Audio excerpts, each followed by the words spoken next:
అత్యంత దేవునికి ఇష్టమైనటువంటి ప్రియులైనటువంటి దేవుని యొక్క బిడ్డలారా, ఈ ప్రైజ్ ఛానల్ ద్వారా వీక్షిస్తున్నటువంటి ప్రతి ఒక్కరికి కూడా యేసుక్రీస్తు శక్తి కలిగినటువంటి నామంలో శుభాలు తెలియజేస్తుంటున్నా. కొన్ని వారాలుగా మనము దేవుని యొక్క వాక్యాన్ని ధ్యానించుకుంటూ వస్తున్నాం. ప్రతి వ్యక్తి నిజంగా చాలామంది నాకు ఫోన్ కాల్ చేస్తున్నారు. మనం ఏమి అడగాలి, ఏమి వెతకాలి, ఏమి తట్టాలి అన్నటువంటి గొప్ప సత్యంలోకి, బైబిల్ను చదవాలన్నటువంటి ఆసక్తిని, ఆశను మీ యొక్క వాక్యం ద్వారా మేము తెలుసుకుని ఉన్నాం. దేవుడు మమ్మల్ని ఎంతగానో ఆశీర్వదిస్తున్నాడు అని దేవుని యొక్క చిత్తంలో ఆయన వారి ద్వారా మాట్లాడి, నేను కాదు, దేవుడే మీతో మాట్లాడాలని, దేవుడే నాలుగు గోడల మధ్య నన్ను బలపరిచిన దేవుడు మిమ్మల్ని కూడా బలపరచాలని నేను కోరుకున్న విషయాలు. అదేవిధంగా దేవుడు మీతో మాట్లాడుతున్నాడని నేను విశ్వసిస్తుంటున్నా. ముఖ్యంగా ప్రతి ఒక్కరం కూడా ఒకరి కోసం ఒకరు ప్రార్థించుకోవాలి. ప్రార్థనలో ఉన్నటువంటి గొప్పతనం, ప్రార్థనలో ఉన్నటువంటి ఆ యొక్క ఉజ్జీవం, ఆ ప్రార్థన ఉజ్జీవం వలనే అనేక మందికి యేసు ప్రభు యొక్క సువార్తను అందించేటటువంటి వారిగా మనం ఉంటామన్నటువంటి సత్యాన్ని తెలుసుకుందాం. ఈ భయంకరమైన దినాల్లో ఒకరి విశ్వాసాన్ని ఒకరిని బలపరచుకోవటానికి మనము ప్రార్థనా జీవితాన్ని కలిగి ఉండాలని యేసయ్య నామంలో మిమ్మల్ని అందరినీ కూడా అడుగుతున్నా. ఎందుకు అంటే యేసు ప్రభు కూడా తాను శ్రమ పొందే ముందు ఆ గెత్సేమనే తోటలో తన శిష్యులను ప్రార్థించమని కోరుతాడు. అంటే ప్రార్థనలో ఎంత గొప్ప శక్తి ఉంది. ప్రతిదీ సాతాను ఓడించడానికి మనకు ప్రార్థన ఆయుధం అనేది మనకు కావాలి.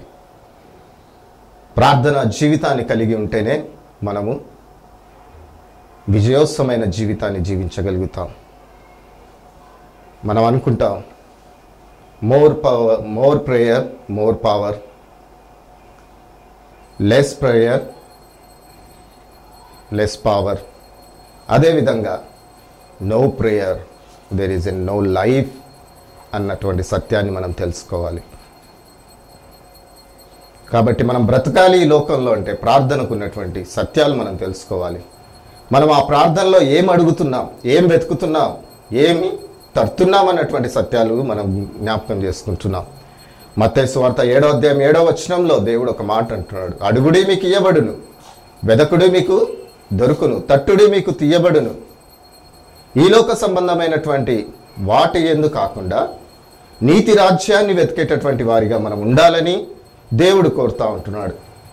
ప్రియమైనటువంటి బిడ్డలారా, వింటున్నటువంటి మీరు ఈ ప్రార్థనా జీవితంలో మనము 2 వారాలుగా ఇద్దరి జీవితాలలో వారు ఏమడిగినారు, దేవుడు వాళ్ళని ఏ విధంగా ఆశీర్వదించినాడు అన్నటువంటి సత్యాలను మనం జ్ఞాపకం చేసుకుంటున్నాం. చూడండి, మన యొక్క జీవితాలు దేవునికి మహిమకరంగాను దేవునికి మనము ఘనపరిచేటటువంటి జీవితాలుగా మన జీవితాలు ఉండాలి అంటే మనం ఏం అడగాలి, ఏమి తట్టాలి, ఏమి వెతకాలి. ఈ 3 విషయాలు మనం బాగా జ్ఞాపకం చేసుకున్నట్లయితే సాతానును మనము శీఘ్రంగా మన కాళ్ళ కింద తొక్కిన వారం అవుతాం. ఈ లోక సంబంధమైనటువంటివి కాక దేవునికి సంబంధమైనటువంటి విషయాలు మాత్రమే మనము జ్ఞాపకం చేసుకుంటూ దేవుని కోసం సాక్షిగా బ్రతకాలి అంటే నీ యొక్క ప్రార్థనా జీవితం ముఖ్యం.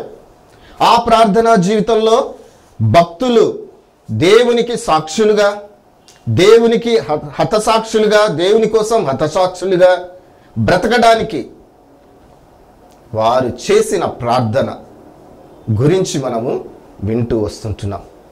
కాబట్టి ఈరోజు కూడా మనము దేవుని యొక్క సన్నిధిలో ఒకరి జీవితం ద్వారా మనము ముందుకు వెళ్దాం, ప్రార్థన చేసుకుందాం. చిన్న ప్రార్థన చేసుకొని దేవుడే మనతో మాట్లాడినట్టు దయచేసి యేసయ్యా నువ్వు నాతో మాట్లాడు. ఎందుకంటే ఆయన మాట్లాడేటటువంటి దేవుడు, ఆయన జీవాన్ని అనుగ్రహించేటటువంటి దేవుడు. ఎందుకంటే మనుష్యుడు రొట్టె వల్ల మాత్రం కాదు జీవించేది, ఆయన నోటి ద్వారా వచ్చే ప్రతి ఒక్క వాక్కు ద్వారా జీవిస్తాడని ప్రభు అయిన యేసు ప్రభు మనకు సెలవిస్తుంటున్నాడు. కాబట్టి దయచేసి ప్రభువా నాతో మాట్లాడాను ఒక చిన్న మాట మీరు కోరుకున్నట్లయితే దేవుడు తప్పకుండా మీతో మాట్లాడతాడు. అత్యంత ప్రేమ కనికరం కలిగినటువంటి దేవా, నీకే మహిమ, నీకే ఘనత, స్తోత్రాలు, స్తుతులు చెల్లిస్తూ నీ పాద సన్నిధికి వస్తుంటున్నాం యేసు ప్రభువా. నాయనా, మా శక్తి మా భక్తి ఏమాత్రం కాదు అని మేము విశ్వసిస్తుంటున్నాం ప్రభువా. ఒకరి యొక్క విశ్వాసం ఇంకొకరు నాయన బలపరుచుకోవటానికి నీ వాక్కులో ఉన్నటువంటి ప్రభువా సత్యాలను మేము తెలుసుకొని ప్రభువా మమ్మల్ని మేము బలపరుచుకునేటట్టు మీరు మాట్లాడుతున్నందుకు వందనాలు తెలియచేస్తుంటున్నాం ప్రభువా. ఎక్కడ 2-3 నా నామంలో కూడి ఉంటారో అక్కడ నేను ఉంటానని సెలవిచ్చిన దేవుడవు ప్రభువా. నీతిమంతుడు మాట్లాడుకుంటుంటే ప్రభువా నీ చెవి యొగ్గి నాయన ఆలకిస్తానని సెలవిచ్చినటువంటి గొప్ప దేవుడవు నాయనాను. కాబట్టి మా యొక్క విశ్వాసాన్ని బలపరచండి నాయన తండ్రి. అనేక శోధనలు, అనేక శ్రమలు ప్రభువా, అనేక ఇరుకు ఇబ్బందులు ఎదుర్కొంటున్నప్పుడు నాయన మీ యొక్క జీవం కలిగినటువంటి ఈ యొక్క వాక్కు ప్రభువా మమ్మల్ని బలపరుస్తుందని మేము విశ్వసిస్తున్నాం. కాబట్టి మీరే ఇప్పుడు మాట్లాడండి, మీరే ఇప్పుడు మాట్లాడమని ప్రార్థన చేస్తుంటున్నాం తండ్రి.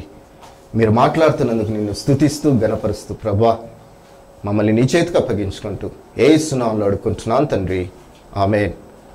ప్రియమైనటువంటి దేవుని యొక్క బిడ్డలారా, దేవుడు మనల్ని ఎంతగా ప్రేమిస్తున్నాడు అన్నటువంటి సత్యాన్ని మనము ఇక్కడ జ్ఞాపకం చేసుకోవాలి.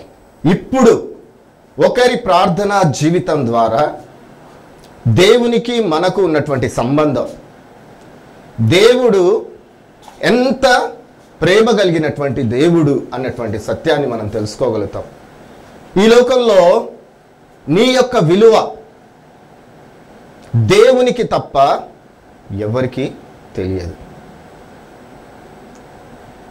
అడుగుడి మీకు ఇస్తానంటున్నాడు, వెదకుడి మీకు దొరుకుతుంది అంటున్నాడు, తట్టుడి మీకు తీయబడును అన్నటువంటి సత్యాలు చెప్తూ ఆయన నీతి రాజ్యాన్ని మొదట వెతకండి.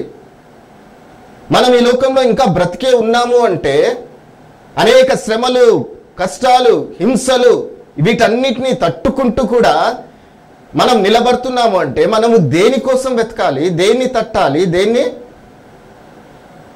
అన్నటువంటి సత్యాలను మనము జ్ఞాపకం చేసుకోవాలి. నీతి రాజ్యాన్ని వెతికేటటువంటి బిడ్డలుగా మనం ఉంటున్నామా? అపోస్తుల కార్యంలో చూసినట్లయితే మీరే నాకు సాక్షులు అంటున్నాడు దేవుడు.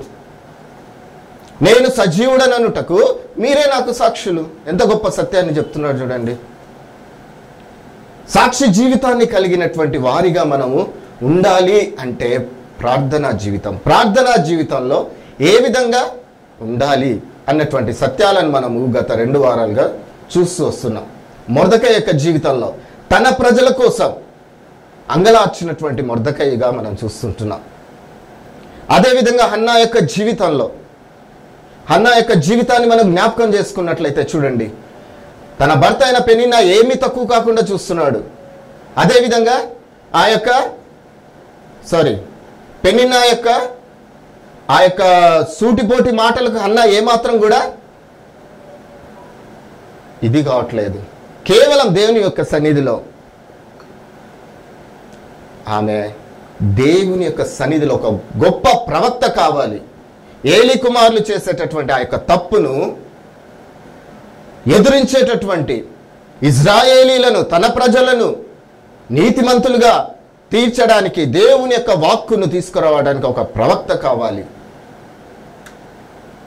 ఏలీ కుమారులు దారి తప్పిపోతున్నారు, ఈ ఇజ్రాయేలీ ప్రజలను దేవతల వైపు తిప్పుతున్నారు.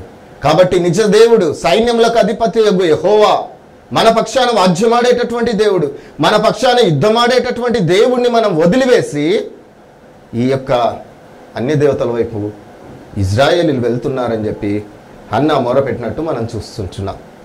ఆమె నీతి రాజ్యాన్ని వెతుకుతా ఉంది.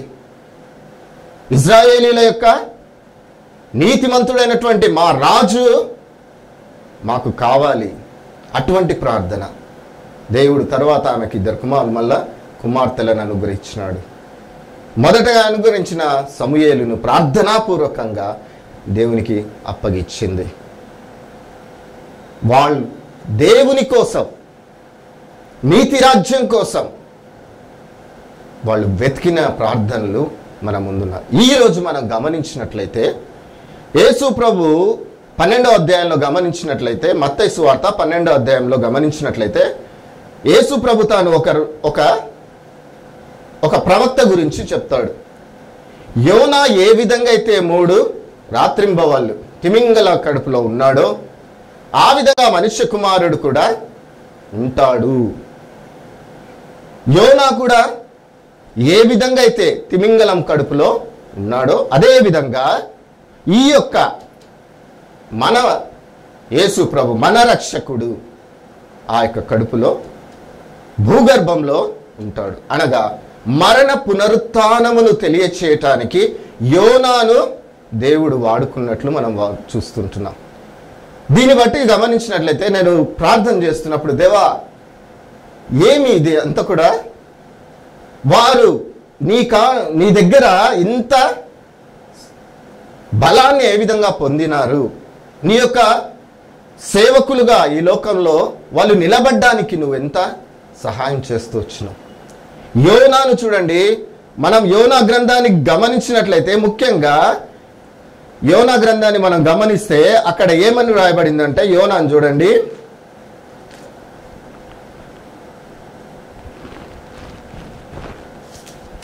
యోనా గ్రంథము 1వ అధ్యాయంలో యెహోవా వాక్కు అమిత్తై కుమారుడైన యోనాకు ప్రత్యక్షమై ఈలాగు సెలవిచ్చెను, నినివే పట్టణస్థుల దోషము నా దృష్టికి ఘోరమాయెను. చూడండి, నినివే పట్టణస్థుల యొక్క పాపపు స్థితి ఆయన దృష్టికి, యెహోవా దృష్టికి, జీవం కలిగినటువంటి దేవునికి బహు ఘోరమైనట్టు మనం చూస్తుంటున్నాం. గనుక యోనాతో చెప్తా ఉన్నాడు, నీవు లేచి నినివే పట్టణమునకు పోయి దానికి దుర్గతి కలుగునని ప్రకటించుము. అయితే యెహోవా సన్నిధిలో నుండి తర్షీషు పట్టణమునకు పారిపోవలనని యోనా యొప్పేకు పోయి తర్షీషునకు పోవు ఒక ఓడను చూచి ప్రయాణమునకు కేవు ఇచ్చి యెహోవా సన్నిధిలో నిలువక ఓడవారితో కూడి తర్షీషునకు పోవుటకు ఓడ ఎక్కెను. ఈ యొక్క యోనా గురించి మనం ఈరోజు చేద్దాం. యోనాను మనం గమనించినట్లయితే ఈజ్ ఎ ప్రాక్టికల్ ప్రాఫెట్. ప్రతిది కూడా అనుభవపూర్వకమైనటువంటి, దేవునితో అనుభవం కావాలి నాకు. తనలో ఉన్నటువంటి, ఇప్పుడు యెహోవా దేవుడు తనకు ఒక ప్రత్యక్షత అనుగ్రహిస్తున్నాడు. ఏమని? అయ్యా, నినివే పట్టణము నా యొక్క దృష్టికి బహు ఘోరమైనదిగా ఉంది, కాబట్టి నువ్వు వెళ్ళి దుర్గతి మీకు కలుగుతుంది అని ప్రకటన చెయ్యి. యోనా ఏం చేస్తున్నాడు? యెహోవా సన్నిధి నుంచి పారిపోయి తర్షీషుకు పోవాలని యొప్పేకు వెళ్తున్నాడు. ఇప్పుడు నేను నినివే పట్టణ యొక్క పరిస్థితిని అంతా కూడా మనము చూద్దాం. ఈ యొక్క గ్రంథాన్ని మామూలుగా అయితే మనం గమనించినట్లయితే 17వ శతాబ్దం వరకు ఒక కల్పిత కథ అన్నారు. కానీ చరిత్రకారులు ఎప్పుడైతే ఇది జీవం కలిగినది, దీన్ని బట్టి యెహోవా దేవుడు ఉన్నాడు, అప్పుడు రాసినటువంటి ఈ గ్రంథాలన్నీ కూడా నిజమైనవి, సత్యమైనవి. ఎందుకంటే దీంట్లో జీవం ఉంది అని ఎప్పుడైతే కనుక్కున్నారో వారు చరిత్ర పుటలను తీసుకురావడానికి బయటకు వచ్చినారు. చూడండి, మనం గమనించినట్లయితే ఈ యొక్క వాక్కు మన జీవితాలలో బలాన్ని కలుగచేస్తుంది, బ్రతకాలన్నటువంటి ఆశ కలుగచేస్తుంది. కానీ సాతాను వీటన్నిటిని నుంచి మనల్ని దూరంగా పెట్టేసి మనల్ని మనము కొట్టుగా చచ్చుకోవాలని చూస్తూ ఉంటుంది. ఈ నినివే పట్టణము 17వ శతాబ్దంలో బయటపడింది. ఇటు అరేబియా సముద్రం, మధ్యధరా సముద్రంలో యూఫ్రటీస్ నది పక్కన ఈ యొక్క నినివే పట్టణం ఉంటుంది. ఈ పట్టణ ప్రజలు ఎటువంటి వారు అంటే బహు క్రూరులు. ఈ నినివే అశూరీలు, వీళ్ళు అశూరీలు అబ్రహాముకు కెతురాకు పుట్టినటువంటి వారుగా మనం చూస్తుంటున్నాం. నిమ్రోద్ ఆ యొక్క సంతతిలో నుంచి వచ్చినటువంటి వాళ్ళే ఈ యొక్క అశూరీలు. వీరు ఎప్పుడు చూసినా ఇజ్రాయేలీలను, దేవుని యొక్క బిడ్డలను చాలా వరకు ఓడించినటువంటి వాళ్ళు. అది వాళ్ళకు యొక్క గర్వం. వాళ్ళు చాలా గర్వపడుతూ ఉంటారు. ఎందుకు అంటే వాళ్ళ చుట్టూ ఉన్నటువంటి ప్రాకారాలను బబులోను దేశపు రాజు కూడా ఛేదించలేకపోయినాడు. సిరియన్స్, ఇజ్రాయేలీలు ఇద్దరు కలిసి యుద్ధము చేసినప్పటికీ కూడా ఆ ప్రాకారాలు కూల్చలేకపోయినారు. అంత ప్రాకారాలు కలిగినటువంటి పట్టణం అది. ఈ యొక్క క్రీస్తు పూర్వం ఉన్నటువంటి 12 అగ్రరాజ్యాలలో ఇది ఒక ఉన్నతమైనటువంటి పట్టణం. అంత గొప్ప పట్టణం. అంతేకాకుండా వీళ్ళ గురించి యెహోవా దేవుడు ఏమంటున్నాడు? బహు దుర్మార్గులు. ఎందుకు అంటే వీళ్ళు ఫస్ట్ గర్విష్ఠులు. మాకేం కాదు, ఎందుకంటే ఎంతమంది శత్రువులు వచ్చినప్పటికి కూడా మాకేమీ కాదు, ఎందుకంటే మా చుట్టూ కూడా ప్రాకారాలు ఉన్నాయి. రెండవది మనం గమనించినట్లయితే ప్రముఖ వ్యాపార కేంద్రం ఈ నినేవే. ఏ వస్తువు దొరకదు అనుకోవడానికి లేదు, ప్రతి వస్తువు అక్కడ దొరుకుతుంటుంది. ఎందుకంటే అది యూఫ్రటీస్ నదికి పక్కలోనే ఉంటుంది. కాబట్టి అనేక దేశాలు అక్కడికి వచ్చి వ్యాపారాలు చేసుకుంటుంటాయి. గూఢాచార వ్యవస్థ అట్లే ఉంటుంది. అంతేకాకుండా భయంకరమైనటువంటి విగ్రహారాధికులు. ఎంత భయంకరంగా అంటే వాళ్ళ యొక్క విగ్రహారాధన అసలు మనం వర్ణించలేం. బలులు అర్పించేటటువంటి, మానవులను బలులు అర్పించేటటువంటి వారి యొక్క దేవత ఈస్టర్. వారి దేవతకు వాళ్ళు ఎంతో ప్రాముఖ్యత ఇచ్చేటటువంటి వారు. అంతేకాకుండా ఎప్పుడు కూడా ఈ యొక్క నినివే ప్రజలు, ఇజ్రాయేలీల అశూరీలైనటువంటి ఈ నినివే పట్టణ ప్రజలు వారి మీదికి, ఇజ్రాయేలీల మీదికి యుద్ధానికి వెళ్ళి వాళ్ళ పసిపిల్లలను తీసుకొని వచ్చి ఈ యొక్క ఇస్ట్రోన్ దేవతకు బలులు అర్పించేస్తారు. అంతేకాకుండా నిండు గర్భిణీలను కూడా ఆ యొక్క గర్భాన్ని తెరిచి ఆ యొక్క పిండాలను కూడా, ఆ చిన్న వాటిని కూడా వాళ్ళు ఇది చేసేస్తారు. ఆ దేవతకు బలులు అర్పించేటటువంటి ఆ యొక్క ఇజ్రాయేలీలో మగవారిని ఇసుకలో ఈ యొక్క గొంతు వరకు బూంచి వేసేసి, నోటికి తాళం వేసి, నోటికి కుట్లు వేసి వారిని చంపేటటువంటి వారు. ఇంత భయంకరులు వాళ్ళు. ఇంత భయంకరులు కాబట్టే దేవుడు అంటున్నాడు ఒక మాట, అయ్యా వాళ్ళ యొక్క దుర్గతి నేను చూడాలి. దుర్మార్గుల యొక్క వాళ్ళ మీదకి నేను దుర్గతిని తీసుకొని వస్తుంటున్నాను. కాబట్టి నువ్వు వెళ్ళి చెప్పు అన్నప్పుడు యోనా చూడండి పారిపోయాను, యెహోవా సన్నిధిలో నుంచి పారిపోయాను. రియల్గా పరిశుద్ధాత్మ దేవుడు ఎంత గొప్పగా రాయబడుచున్నాడు చూడండి. దేవుని యొక్క భయల్పాటు తనకు కలిగినప్పుడు తాను ఆ యొక్క నినివే పట్టణ ప్రజల యొక్క దుర్గతిని చూడలేక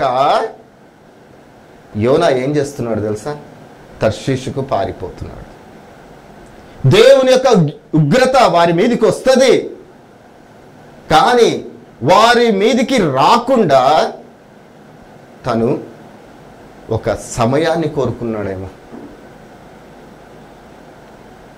మామూలుగా యొప్పే నుంచి నినేవే దాదాపు 500 కిలోమీటర్లు.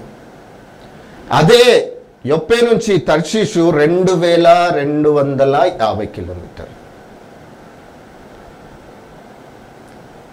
యోనా ప్రతిదీ కూడా అనుభవపూర్వకమైనటువంటిది. నాకు అనుభవం కావాలి, ఇదిగో నినివే పట్టణ ప్రజలకు నేను ప్రకటన చేయాలి అంటే నేను సిద్ధపడి ఉండాలి. ఒక అనుభవం నాకు కావాలి. ఎందుకంటే దేవుడు పశ్చాత్తాపపడే హృదయాలను తప్పకుండా రక్షిస్తాడు. దేవుని దగ్గరికి వచ్చేటటువంటి వారిని ఆయన తప్పకుండా రక్షిస్తాడు. కాబట్టి ఆ అనుభవం నాకు కావాలి. అందుకే యోనా బాధతో ఆ యొక్క ఓడ ఎక్కుతున్నాడు. తర్షీషుకు పోవాలని ప్రయాణం కెవ్వు కొనుక్కున్నాడు, అంటే టికెట్ తను కొనుక్కొని ఎక్కినాడు. ఎక్కి ప్రయాణం సాగుతూ ఉంది. సాగుతున్నప్పుడు మధ్యలోకి వెళ్ళినారు. 2250 కిలోమీటర్లు సముద్ర తీరం. వెళ్తూ ఉంటే మధ్యలో పెద్ద తుఫాను కలిగింది. ఎంత చూడండి, తుఫాను వచ్చింది. తుఫాను వచ్చినప్పుడు ఆ యొక్క ఓడలో అనేక మంది అన్యజనులు అక్కడ ఉంటున్నట్టు మనము వాక్య భాగంలో చూస్తున్నాం. ఈ తుఫాన్లో వాళ్ళ యొక్క సామాన్లన్నీ కూడా కింద పడేసినారు. తర్వాత వారికి ఉన్నటువంటి ఆ యొక్క విలువైనటువంటి వస్తువులన్నీ కూడా కింద పాడేసినారు. తర్వాత ఏం చేస్తున్నారు, ఇంకా అధికమైతా ఉంది కాబట్టి ప్రతి ఒక్కరు ప్రతి మూలన కూర్చొని మొరపెడతా ఉన్నారు దేవుణ్ణి. వారి వారి యొక్క దేవతలకు వాళ్ళు మొరపెడుతున్నారు. వారు విశ్వసించినటువంటి ఆ యొక్క జీవం లేనటువంటి వాటికి మొరపెడతా ఉన్నారు. అప్పుడు ఇంకా ఆ యొక్క తుఫాను తగ్గలేదు. అప్పుడు యోనా దగ్గరికి వస్తారు. ఇంకా ఎవరైనా ఉన్నారేమో. అప్పుడు ఉన్నటువంటి వాళ్ళందరి మీద చీట్లు వేసినారు. చీట్లు వేసిన వెంటనే యోనా పేరు వచ్చింది. యోనా ఎవరు అంటే ఎక్కడున్నాడండి? లోపల పోయి పడుకోని ఉన్నాడు. వెంటనే వాళ్ళందరూ వచ్చి అడిగినారు, అయ్యా యోనా అంటే నువ్వేనా అంటే అవును. సోమరిపోతూ ఒక మహా ప్రవక్త ఏమనిపించుకుంటున్నాడు చూడండి, సోమరిపోతూ. అప్పుడు యోనా అంటాడు, అవును నా దేవుడు నన్ను నినేవేకి పొమ్మంటే నేను తర్షీషుకు పోతున్నా. అప్పుడు ఒప్పుకుంటున్నాడు. ఏమని ఒప్పుకుంటున్నాడో చూడండి, తన అనుభవం. అక్కడ ఉన్నటువంటి ప్రజలకు, నా దేవుడు నిజ దేవుడు, మీరు నన్ను దాంట్లో ఆ యొక్క సముద్రంలో పారవేసేయండి, అప్పుడు దేవుడు నిమ్మలపరుస్తాడు. నా దేవుడు నాకు ఒక ప్రణాళిక కలిగి ఉన్నాడు. మన యొక్క జీవితాల్లో దేవుడు ఒక ప్రణాళిక కలిగి ఉంటాడు. ఆ ప్రణాళిక కాకుండా వేరొక ప్రణాళికలోకి మనం వెళ్తున్నప్పుడు, కొన్ని కష్టాలు, ఇరుకులు, ఇబ్బందులు వచ్చినప్పుడు మనము మన దేవుని జ్ఞాపకం చేసుకుంటున్నామా, లేక ఎటువైపు మనం ప్రయాణం సాగిస్తుంటున్నాం? యోనా అయితే జ్ఞాపకం చేస్తున్నాడు. ఎవరికి? ఆ ఓడలో ఉన్న వారికి. ఆయన గొప్ప దేవుడు, ఆయన నాకు ఈ విధంగా సెలవిచ్చినాడు. నినివే పట్టణ ప్రజల యొక్క దుర్గతి ఆయన దృష్టికి బహు ఘోరంగా ఉంది. వారి యొక్క దుర్మార్గత నాకు దూరంగా ఉంది. కాబట్టి మీరు జ్ఞాపకం చేసుకోండి, నేను అక్కడికి వెళ్ళాలి. కాబట్టి నా దేవుడు జీవం కలిగినటువంటి దేవుడు, మీరు నన్ను తీసుకొని ఆ యొక్క సముద్రంలో పారవేయండి, అప్పుడు నిమ్మలపరుస్తుంది. వారు వెంటనే ఆయనను పాడేయలేదండి. మరి ఆ యొక్క తెడ్లను వాటన్నిటిని కూడా డైవర్షన్ చేంజ్ చేస్తున్నప్పటికి కూడా ఏమాత్రము తగ్గలేదు. ఇక తప్పదు అన్నప్పుడు యోనాను నీటిలో వేసిన అప్పుడు వాళ్ళు ఒక ప్రార్థన చేస్తారు. ఎవరికి ప్రార్థన చేస్తారు? ఇంతకుముందు గమనించినట్లయితే వారి వారి దేవతలకు ప్రార్థన చేస్తారు. యోనా గ్రంథాన్ని మీరు చదవండి దయచేసి. వారి వారి దేవతలకు ప్రార్థన చేసినారు, కానీ తర్వాత ఎవరికి ప్రార్థన చేసినారు? జీవం కలిగినటువంటి యెహోవా దేవునికి. వారు కూడా మారిపోయినారు.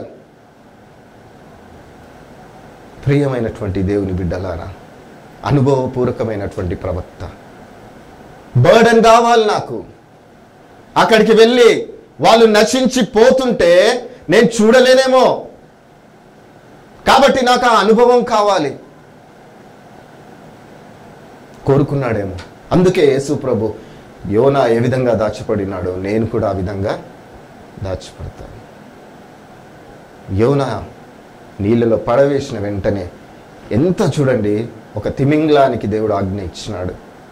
మింగమన్నాడు, కక్కమన్నాడు, రెండు ఉన్నాయి.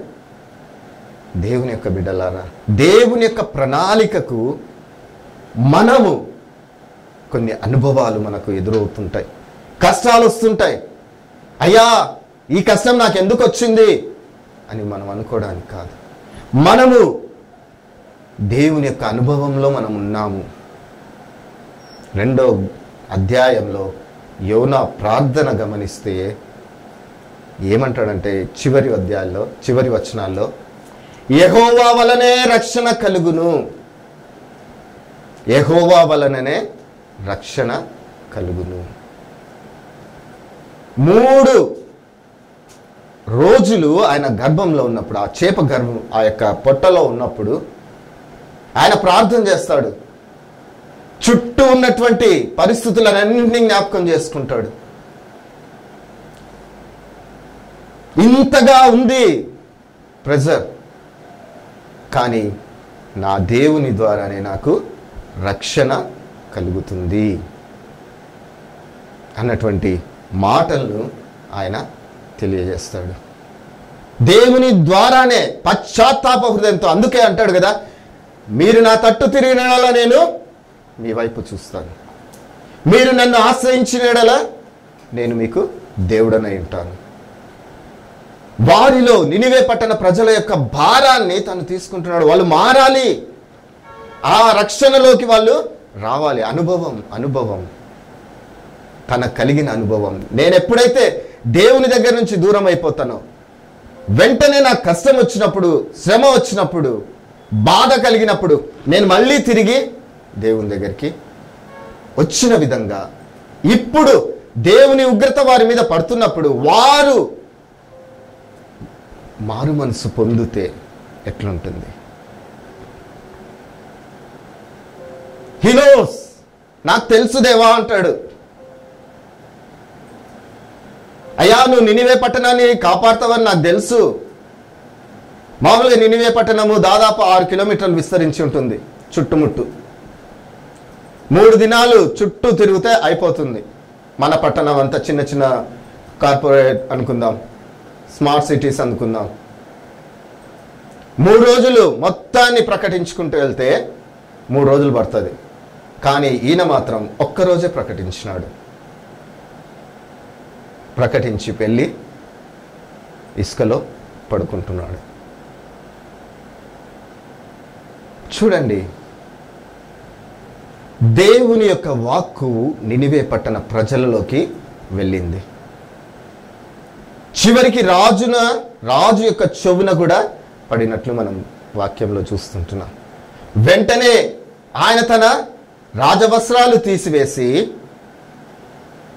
ప్రజలతో కలిసి గోనెపట్ట బూర్ది పూసుకొని ఉపవాసం ఉండి ప్రార్థన చేసుకున్నాడు.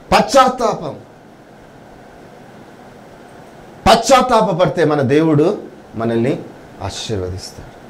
నిజ దేవుడు, ఈయన నిజమైనటువంటి దేవుడు. ఆ యొక్క ఓడలో కూడా గమనిస్తాం, మొదట వారి యొక్క ఇష్టదేవతలను వారు పూజించినారు, మొరపెట్టినారు. కానీ నిజ దేవుణ్ణి తెలుసుకున్నప్పుడు నిమ్మలమాయను.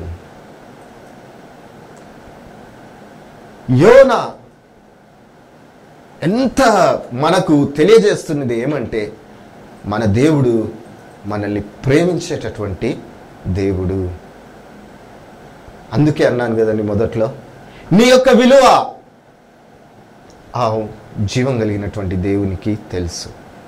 నా జీవం నీలో దాగి ఉంది.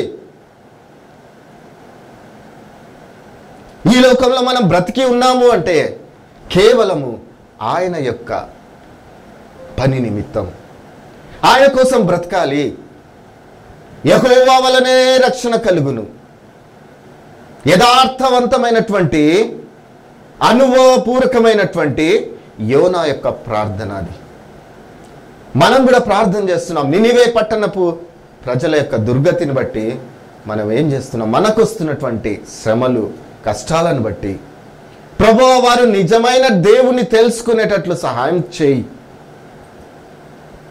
మనకు కలగబోతున్నటువంటి యొక్క హింసలు, మన మీదకి రాబోతున్నటువంటి ఆ యొక్క ఉగ్రతలను, దాన్ని బట్టి మనం ఎవరు మనకు చేస్తున్నారు? సాతాను వారిని ప్రేరేపిస్తుంది. కాబట్టి ప్రభువా నువ్వే నిజమైన దేవుడు అని తెలుసుకొని వారు మారు మనసు పొందినట్లు మనం ప్రార్థన చేస్తున్నామా దేవుని యొక్క బిడ్డలారా? యోనా అయితే యెహోవా వల్లనే రక్షణ కలుగును ప్రకటన చేసిన వెంటనే చూడండి పశ్చాత్తాప హృదయంతో ఈవెన్ యానిమల్స్ కూడా ఏమి తినకుండా ఆ యొక్క పెట్స్ అన్నీ కూడా మౌనం వహించినాయి, పశ్చాత్తాపంతో ఉన్నారు. దేవుని యొక్క సన్నిధిలో పశ్చాత్తాపడితే దేవుడు మనల్ని ఎంతగానో ప్రేమిస్తాడు. తప్పిపోయిన కుమారుల్లో అదే చూస్తాం మనం. పందుల పొట్టు తింటున్న నా దేవునికి, నా తండ్రికి, పరలోకానికి నేను విరోధంగా పాపం చేసి ఉన్నాను. కుమారుడు అనుకున్నాడు, దగ్గరికి వస్తున్నప్పుడు దూరాన్నించే చూసి తన కుమారుణ్ణి హత్తుకున్నాడు. మన ప్రార్థన ఇతరుల రక్షణ కోసం, ఇతర బాధల కోసం, వారి యొక్క ఆ యొక్క సాతాను కలుగ చేసినటువంటి ఆ యొక్క రోగాల కోసం మన ప్రార్థన ఉంటుందా? మనం ఆ విధంగా ప్రార్థన చేసుకుంటున్నామా? నేను పరిచర్య మొదట్లో అనేక గ్రామాలు తిరుగుతూ సేవ చేసేవాడిని. ఒక గ్రామానికి వెళ్ళినాను. ఎంతోమంది అక్కడ సేవ చేస్తున్నారు, వెళ్ళిపోతున్నారు. కఠినమైనటువంటి ప్రజలు, విగ్రహారాధికులు. కాబట్టి అక్కడ ఉన్నటువంటి అవ్వ ఆమెకు 14 కిలోమీటర్ల దూరంలో ఉన్నటువంటి చర్చికి చాలా, ఆమె అసలు ఎంత బలహీనురాలో, కానీ ప్రతి ఆదివారం తన గ్రామంలో నుంచి ఆ గ్రామానికి, మన పట్టణానికి తాను నడుచుకుంటూ వచ్చేది. ఉదయం 10 గంటలకు వచ్చేది, సాయంత్రం 4:30 గంటల వరకు ఎండ తగ్గిన తర్వాత తాను మళ్ళీ చీకటి పడకముందే తన గృహానికి చేరేది. అటువంటి అవ్వ ఒకసారి అడిగింది, నాన్న మీరు మా ఊరికి రండి, మా ప్రజల యొక్క రక్షణ కోసం నేను మొరపెడుతున్నాను అన్నప్పుడు ప్రార్థనలో కన్నీళ్ళు వచ్చేసినాయి. ప్రభా, నీ ప్రజల్ని నువ్వు ప్రేమిస్తున్నావు. అవ్వ మొరపెడుతుంది, నా ప్రజలు, నా గ్రామ ప్రజలు నిజ దేవుని తెలుసుకోవాలని. సరే అని ప్రతి సోమవారం అక్కడికి వెళ్ళేవాళ్ళం. వెళ్తున్నప్పుడు 3 సంవత్సరాలైంది. చిన్న చిన్న పిల్లలు అక్కడికి వస్తుంటారు. ఎంతో ప్రయాసం, అక్కడికి ట్రాన్స్పోర్ట్ కూడా సరిగా దొరకదు. కొన్నిసార్లు వాక్యం అయిపోయేటప్పటికి బస్సులు ఉండవు, అక్కడే ఉండాలి. కొంతమంది యవనస్తులు మేము కలిసి నన్ను సైకిల్ మీద కూర్చోబెట్టుకొని తీసుకొని వెళ్ళేవారు. ఒక దగ్గరికి దించినాక అక్కడి నుంచి ఒక లారీనో ఏదో ఒకటి మనం తీసుకొని మళ్ళీ కర్నూలుకి వచ్చేటానికి 2-3 అవుతుంది. ఈ విధంగా 3 సంవత్సరాలు కష్టపడ్డాం. ఒకరోజు అనిపించింది, ప్రభువా, ఆ యొక్క గ్రామానికి ఇక నేను వెళ్ళలేను నాయన. ఎందుకంటే 3 సంవత్సరాలు నేను కష్టపడుతున్నాం, కానీ అంత చిన్న చిన్న పిల్లలు వస్తున్నారు, పెద్దలు ఎవ్వరు రావటం లేదు ప్రభువా అని ఏడ్చినప్పుడు దేవుడు ఒకే మాట అంటున్నాడు, ఆ గ్రామంలో నుంచి పరలోక రాజ్యానికి ఒక్క ఆత్మ కూడా రాకూడదు అంటే నీ సేవను నువ్వు ఆపేసేయి, ఆ గ్రామానికి వెళ్ళొద్దు. అప్పుడు అనిపించింది, ప్రభువా నీ సేవకు నేను అడ్డంగా ఉన్నా. దేవుని బిడ్డలారా, ఆ రోజు ఏడ్చిన ఏడ్పు వితిన్ 3 monthsలోనే అక్కడ ఒక సంఘాన్ని స్థాపించడానికి దేవుడు అవకాశం ఇచ్చినాడు. మనమే అడ్డుగా ఉంటామేమో, ప్రజలు రక్షింపబడకుండా, దేవుని వైపు రాకుండా మన వైపు వచ్చేటట్టు మనం చూసుకుంటున్నామేమో. ఒకసారి ఆలోచించుకోండి. అందుకే అంటాడు యేసు ప్రభు, మిమ్మల్ని బట్టియే కదా నా నామం అన్ని జనుల మధ్య దూషింపబడుతుంది. యోనా చూడండి, ఏ ప్రభు వల్లనే రక్షణ కలుగుతుంది. ఎన్ని శ్రమలు వచ్చినప్పటికీ ఆ నినివే పట్టణానికి పోవటానికి ఇష్టపడ్డాడు. అనుభవం కావాలి, భారం కావాలి. ప్రభువా భారం దయచేయని మనం ప్రార్థన చేసుకుంటాం. ఆ భారం ఎటువంటిది? అనుభవపూర్వకమైనటువంటి భారంతో ప్రార్థన చేద్దాం. నేను వెళ్ళను ప్రభువా ఊరికి, 3 సంవత్సరాలైంది, చిన్నపిల్లలు వస్తున్నారు అన్నప్పుడు దేవుడు అన్నమాట, నేనే అడ్డుగా ఉన్నా, వాళ్ళు రాకూడదు పరలోక రాజ్యానికి అంటే వాళ్ళు రాకూడదు పరలోక రాజ్యానికి అనుకుంటే నీ యొక్క స్థితి ఎట్లుంటుంది? కన్నీళ్లు గార్చినాం. ఎంత శ్రమ అయినప్పటికీ ప్రభువా వారు కూడా ఆ పరలోక రాజ్యంలో ఉండాలి. నశించిపోకూడదయ్యా. నీ ప్రాణాన్నే మా కోసం ఇచ్చిన దేవుడు నాయనా. కాబట్టి మేము కూడా శ్రమపడుటకే పిలువబడితిమి. మనకు అనుభవం దేవుడు జీవం కలిగిన వాడిగా మనం చూడగలుగుతాం. దేవుని బిడ్డలారా, అనుభవపూర్వకమైనటువంటి ప్రవక్త ద్వారా, ఆయన చేసిన ప్రార్థన ద్వారా ఆయన జీవం కలిగిన దేవుడు. పశ్చాత్తాపపడే వారిని ఏమాత్రము పక్కకు తేచక పశ్చాత్తాపడితే దేవుడు నిన్ను తన కౌగిలిలో చేర్చుకుంటాడు, పరలోక రాజ్య నివాసులుగా నిన్ను చేస్తాడు అన్నటువంటి సత్యాన్ని ఈరోజు మీ ముందుకు తీసుకొని వచ్చినాం. దేవుని సేవకు మనమే అడ్డుగా ఉన్నామా? ఒకసారి ఆలోచించుకోండి. ప్రార్థన చేసుకుందాం. అత్యంత ప్రేమ కనికరం కలిగిన మా ప్రియ పరలోక తండ్రి, నీకే మహిమ ఘనత స్తోత్రం స్తుతి ఆరాధన చెల్లిస్తూ నీ పాద సన్నిధికి వస్తుంటాం. నువ్వు అనుగ్రహించినటువంటి ఈ యొక్క వాక్కును బట్టి వందనాలు ప్రభువా. మమ్మల్ని సరిచేసినావు నాయన యోనా జీవితం ద్వారా. నాయన మమ్మల్ని ఎంతగానో బలపరిచినావు నాయన తండ్రి. నీ యొక్క ఆజ్ఞ ప్రకారం ప్రభువా నీటిలో పడవేసబడినప్పటికీ ప్రభువా ఆయన నిన్ను విడవక తన నినివే పట్టణ ప్రజల యొక్క దుర్గతిలోకి వారు వెళ్లకుండా నీ యొక్క సన్నిధిలో నువ్వెంత జీవం కలిగినటువంటి దేవుడవో, ఎంత ప్రేమ కలిగినటువంటి దేవుడవో నాయన వారు తెలుసుకునేటట్టు తన అనుభవాన్ని ప్రభువా వారికి పంచి ఇచ్చినందుకు వందనాలు తెలియజేస్తున్నాం.